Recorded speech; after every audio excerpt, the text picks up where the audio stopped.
నువ్వు చదువు, నువ్వు చెప్పరా? बोल भाई मेरे को समझा मेरे को నాకు అర్థమైందా? నాకు కాలే నాకు కాలే నాకు నా బండి నేను రాయి, నాకు కాలేరా నా బండి నేను రాయి, నాకు కాలేరా భయ్ అర్థం చెప్పి నాకు కూడా రాలే, నాకు కూడా రాదు. ఎందుకు రాపిస్తున్నావు మళ్ళా రాకపోతే ఎందుకు నా బండి మీద నా కొటేషన్ నేను రాయించుకున్నా. ఎట్లా రాపిస్తావు అది ఏమైందన్న ఇప్పుడు? గొడవలు పెడతావు హిందూ ముస్లింలా ఇప్పుడు ఏమైందన్న? ఇప్పుడు ఏమైంది?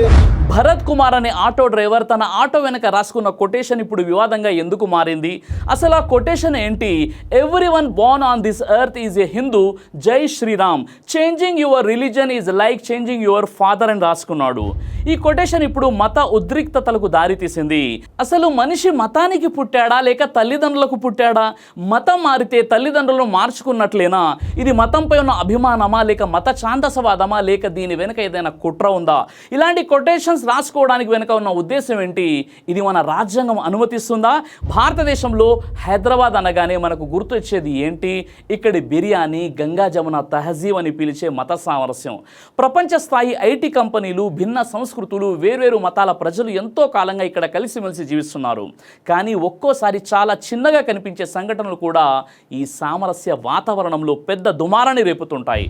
మొన్న హైదరాబాద్లోని అత్తాపూర్ అనే ప్రాంతంలో జరిగిన ఒక సంఘటన ఇప్పుడు కేవలం తెలంగాణలోనే కాకుండా దేశవ్యాప్తంగా సామాజిక మాధ్యమాలు ఒక పెద్ద హాట్ టాపిక్గా మారింది.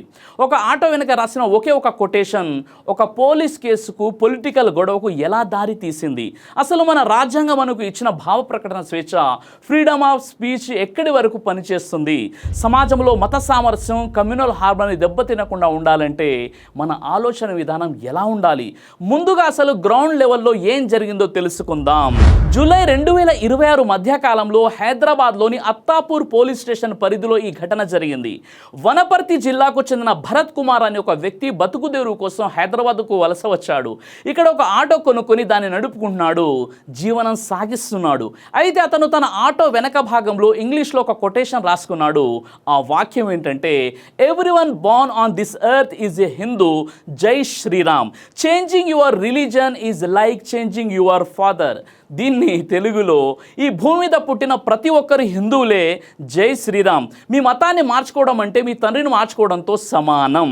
ఈ కొటేషన్ చూడడానికి కేవలం ఒక వాహన వెనుక రాసిన రాతే కావచ్చు, కానీ అత్తాపూర్లో నివసించే వేరే మతానికి చెందిన ఒక స్థానిక వ్యక్తి దీనిపై తీవ్ర అభ్యంతరం వ్యక్తం చేశాడు. మత మార్పిడిని తండ్రిని మార్చుకోవడంతో పోల్చడం ఇతర వర్గాల నమ్మకాలను అవమానించడమేనని, ఇది సమాజంలో మత విద్వేషాలను పెంచుతుందని అతను పోలీసులకు ఫిర్యాదు చేశాడు. దీనిపై స్పందించిన Attapur police sub inspector SI auto driver Bharath కుమార్ను స్టేషన్కు పిలిపించి మందలించారు. ఆ కొటేషన్ను వెంటనే తీసేయాలని, లేకపోతే కఠినమైన కేసులు పెడతామని హెచ్చరించారు. ఈ క్రమంలో బయటకు వచ్చిన ఒక ఆడియో రికార్డింగ్లో హైదరాబాద్లో వేరే చట్టాలు ఉంటాయంటూ పోలీస్ అధికారి బెదిరించినట్లు ఆరోపణలు వచ్చాయి. ఎప్పుడైతే ఈ ఆడియో కాల్ మరియు వార్త సోషల్ మీడియాలో వైరల్ అయ్యాయో అప్పటి వరకు స్థానికంగా ఉన్న వివాదం కాస్త క్షణాల్లో రాజకీయ రంగు పులుముకుంది. హిందుత్వ సంఘాలు, బీజేపీ నాయకులు దీనిపై తీవ్ర ఆగ్రహం వ్యక్తం చేశారు. కేంద్ర హోంశాఖ సహాయక మంత్రి అయినటువంటి బండి సంజయ్ కుమార్ స్వయంగా ఆటో డ్రైవర్ భరత్ కుమార్ను కలిసి సంఘీభావం ప్రకటించారు. ఒకవేళ పోలీసుల వేధింపుల వల్ల అతని జీవనోపాధి దెబ్బతింటే తామే స్వయంగా కొత్త ఆటో కొనిస్తామని హామీ ఇచ్చారు. అలాగే గోషామహల్ ఎమ్మెల్యే అయినటువంటి రాజాసింగ్ కూడా రంగంలోకి దిగి పోలీసులు ఒక వర్గాన్ని మాత్రమే టార్గెట్ చేస్తున్నారని, చట్టాన్ని ఏకపక్షంగా అమలు చేస్తున్నారని ఆరోపించారు. దీనివల్ల అత్తాపూర్ పరిసర ప్రాంతాల్లో కొన్ని రోజుల పాటు తీవ్ర ఉద్రిక్తత వాతావరణం నెలకొంది. ఇప్పుడు మనం రాజకీయాలను కాసేపు పక్కన పెట్టి ఒక సామాజిక, ఒక బాధ్యతాయుతమైన పౌరుడిలాగా దీని వెనుక ఉన్న అసలు లాజిక్ను అర్థం చేసుకునే ప్రయత్నం చేద్దాం. ఇక్కడ రెండు ప్రధానమైన వాదనలు ఉన్నాయి. మన దేశ రాజ్యాంగంలోని ఆర్టికల్ 19 క్లాజ్ 1 సబ్ క్లాజ్ ఏ ప్రకారం ప్రతి పౌరుడికి తన అభిప్రాయాలను వ్యక్తపరిచే స్వేచ్ఛ ఉంది. అలాగే ఆర్టికల్ 25 ప్రకారం నచ్చిన మతాన్ని ఆచరించే హక్కు ఉంది. సాధారణంగా మనం రోడ్ల మీద ప్రయాణిస్తున్నప్పుడు ఎన్నో వాహనాలపై ఇతర మత ప్రచార వాక్యాలు రాసి ఉండడం మనం చూస్తుంటాం. వాటిని పోలీసులు ఎప్పుడూ ఆపలేదు, వారిపై కేసులు పెట్టలేదు. మరి అలాంటప్పుడు భరత్ కుమార్ తన ఆటోపై తన మత నమ్మకాన్ని రాసుకున్నప్పుడు మాత్రమే పోలీసులు ఎందుకు ఇంత తీవ్రంగా స్పందించారు? ఒకవేళ పోలీసులు కేవలం ఒక మతానికి సంబంధించిన రాతలపైనే చర్యలు తీసుకుంటే అది లౌకికవాదం, సెక్యులరిజం అనిపించుకుంటుందా? చట్టం అందరికీ సమానంగా వర్తించాలి కదా. ఇది మొదటి వర్గం యొక్క బలమైన వాదన. ఇప్పుడు మనం రెండో వైపు వాదన చూద్దాం. రాజ్యాంగం మనకు భావ ప్రకటన స్వేచ్ఛనిచ్చింది నిజమే, కానీ అది అపరిమితమైనది కాదు. సమాజంలో శాంతి భద్రతలు కాపాడడం కోసం, ప్రజా శ్రేయస్సు కోసం ప్రభుత్వం ఆ స్వేచ్ఛపై కొన్ని పరిమితులు విధించవచ్చు. ఇక్కడ భరత్ కుమార్ రాసిన నినాదంలో మొదటి అంశం ప్రతి ఒక్కరూ హిందువులే, జై శ్రీరామ్ అని రాసుకోవడం అతని వ్యక్తిగత నమ్మకం, కానీ రెండో అంశమైనటువంటి మతం మార్చుకోవడం, తండ్రిని మార్చుకోవడంతో సమానమనే పోలిక ఇతరుల మత విశ్వాసాలను లేదా వారి వ్యక్తిగత ఎంపికలను నేరుగా ప్రశ్నించేలా ఉంది. భారత రాజ్యాంగంలోని ఆర్టికల్ 25 ప్రకారం ప్రతి వ్యక్తికి తనకు నచ్చిన మతాన్ని స్వేచ్ఛగా స్వీకరించి ఆచరిస్తూ ప్రచారం చేసుకునే హక్కు ఉంది. అందువల్ల ఒకరి వ్యక్తిగత అభిప్రాయం ఉన్నప్పటికీ ఇతరుల రాజ్యాంగబద్ధమైనటువంటి మత స్వేచ్ఛను గౌరవించడం కూడా అంతే ముఖ్యమవుతుంది. భారతదేశం లాంటి భిన్న సంస్కృతులు ఉన్న దేశంలో ఒక వ్యక్తి మత మార్పిడి చేసుకోవడం అనేది అతని రాజ్యాంగబద్ధమైనటువంటి హక్కు. అలాంటప్పుడు ఆ హక్కును ఉపయోగించుకునే వారిని ఇంత కఠినమైన పదజాలంతో పోల్చడం సామాజిక సామరస్యానికి భంగం కలిగిస్తుందని, సమాజంలో వర్గాల మధ్య దూరాన్ని పెంచుతుందని రెండో వర్గం వాదిస్తుంది. కాబట్టి ఇక్కడ వివాదం కేవలం జై శ్రీరామ్ అని రాయడం వల్ల రాలేదు. ఆటో వెనక ఉన్న మత మార్పిడి పోలిక కోసం వాడిన పదం వల్లే ఈ ఘర్షణ వాతావరణం ఏర్పడింది. మన రాజ్యాంగం మనకు మాట్లాడే స్వేచ్ఛనిచ్చింది, మన నమ్మకాలను గౌరవించే హక్కును కూడా ఇచ్చింది. కానీ ఆ హక్కుతో పాటు సామాజిక బాధ్యత కూడా వస్తుంది. మనం మాట్లాడే మాటలు కానీ రాసే రాతలు కానీ వేరొకరి నమ్మకాన్ని కించపరిచేలా ఉండకూడదు.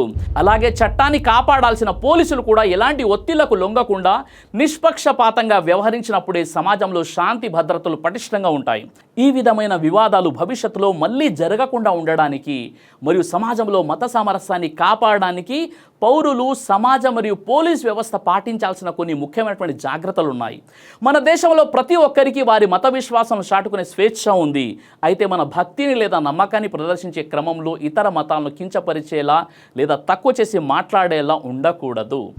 వాహనాలపై లేదా బహిరంగ ప్రదేశాల్లో కేవలం మన దేవుడి నినాదాలు రాసుకోవడం వరకు ఇబ్బంది లేదు, కానీ ఇతర మతాల పద్ధతులను, ఉదాహరణకు మత మార్పిడి వంటివి అనుచితమైన పదాలతో పోల్చడం వల్ల అనవసరమైన ఘర్షణలు తలెత్తుతాయి. కాబట్టి సామాజిక బాధ్యతతో వ్యవహరించాలి. రోడ్లపై వెళ్ళే వాహనాలపై ఏదైనా అభ్యంతరకరమైనటువంటి రాతలు కనిపిస్తే ఎవరికి వారే స్వయంగా చట్టాన్ని చేతుల్లోకి తీసుకోకూడదు. వాహనాలను ఆపి వాటిని చించివేయడం లేదా డ్రైవర్లను బెదిరించడం వంటి చర్యలు చట్టరీత్యా నేరం మరియు సమాజంలో మరింత విద్వేషానికి దారితీస్తాయి. అలాగే ఏదైనా కొటేషన్ సమాజంలో విద్వేషం రేకెత్తించేలా ఉందని అనిపిస్తే ఆ విషయాన్ని చట్టబద్ధంగా పోలీసుల దృష్టికి తీసుకువెళ్ళి పరిష్కారం కోరాలి. పోలీసులు చట్టాన్ని అమలు చేసేటప్పుడు అన్ని మతాల వర్గాల పట్ల సమానమైనటువంటి వైఖరిని అవలంబించాలి. ఒక వర్గానికి అనుకూలంగా లేదా మరొక వర్గాన్ని భయభ్రాంతులకు గురి చేసేలా వ్యవహరించడం వల్ల ప్రజలకు చట్టంపై నమ్మకం పోతుంది. ఇరు వర్గాల మధ్య గొడవలు రాకుండా ముందుగానే కౌన్సిలింగ్ నిర్వహించడం, సామరస్యపూర్వకంగా సమస్యను పరిష్కరించడం వంటి సున్నితమైనటువంటి పద్ధతులను పోలీసులు అవలంబించాలి. భారతదేశం లాంటి వైవిధ్యభరితమైన సమాజంలో మత సామరస్యం అనేది కేవలం ఒక నినాదం కాదు, అది మన దేశానికి పునాది. భిన్న విశ్వాసాలు ఉన్నప్పటికీ పరస్పర గౌరవంతో బతకడమే అసలైన వివేకవంతమైన ఆలోచన. మనకున్న హక్కులను కాపాడుకుంటూనే ఎదుటి వారి హక్కులకు భంగం కలిగించకుండా జీవించడం నేర్చుకోవాలి. రాజకీయ రంగులు మరియు మతపరమైన భావోద్వేగాల కంటే దేశ శాంతి, ప్రజల జీవనోపాధి చాలా విలువైనవి.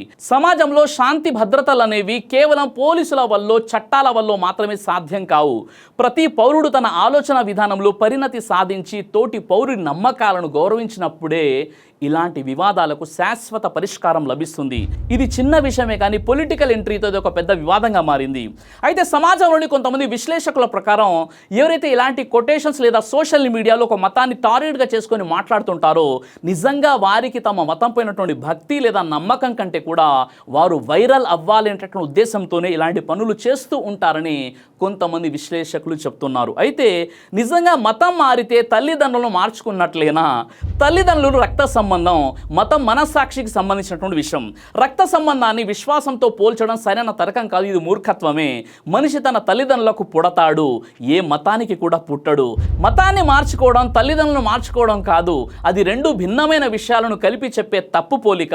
ఈ విషయంలో చివరిగా నా అభిప్రాయం ఏంటంటే ఏ మతం వారైనా కానీ వారి విశ్వాసాలకు సంబంధించి కాకుండా మోరల్ వాల్యూస్కి సంబంధించి ఆయా గ్రంథాలు, ఉదాహరణకి బైబిల్, ఖురాన్ మరియు భగవద్గీతలో ఏముందో, ఉదాహరణకి తల్లిదండ్రులకు సంబంధించి, అదేవిధంగా నీతి నిజాయితీకి సంబంధించి, వ్యక్తిత్వానికి సంబంధించి, దేశానికి సంబంధించి అలాంటి కొటేషన్స్ రాసుకుంటే బాగుంటుంది. అలా కాకుండా వారు నమ్ముతున్నటువంటి విశ్వాసాలను ప్రకటిస్తూ రాసుకోవడం వల్ల లేదా వారి యొక్క నమ్మకాలను రాసుకోవడం వల్ల ఇలాంటి వివాదాలు తలెత్తేటటువంటి అవకాశం ఉంటుంది. ఈ విషయంలో మీ అభిప్రాయం ఏంటి? కామెంట్ ద్వారా నాకు తెలియచేయండి.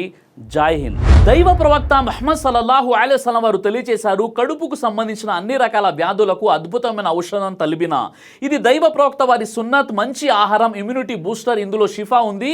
ఇది మంచి ఔషధంగా కూడా పనిచేస్తుంది. కాబట్టి పిల్లలు అయినా పెద్దలు అయినా ఎవరైనా దీనిని ఉపయోగించవచ్చు. ఇందులో ఎలాంటి సైడ్ ఎఫెక్ట్ లేదు. ఖురాన్లో దైవం తెలియజేశాడు, తేనెలో మీకు స్వస్థత ఉంది. కాబట్టి స్వచ్ఛమైనటువంటి ఫారెస్ట్ హనీ కోసం మీరు సంప్రదించండి.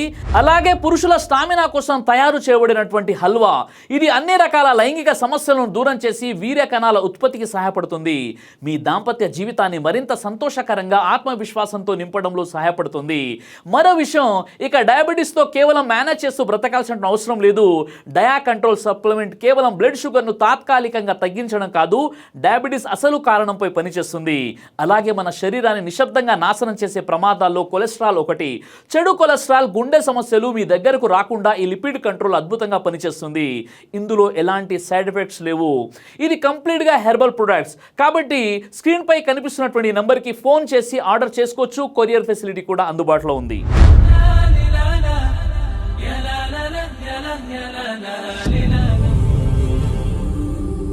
బ్రదర్ సిరాజ్ అని యూట్యూబ్ ఛానల్ని మీరు సబ్స్క్రైబ్ చేసినట్లయితే ఇన్షాల్లా దేవచిత్తం అయితే మీకు వీడియోస్ వస్తుంటాయి. అదేవిధంగా బ్రదర్ సిరాజ్ అనేటటువంటి ఫేస్బుక్ని కూడా లైక్ చేయడం వల్ల మీకు వీడియోస్ వస్తుంటాయి.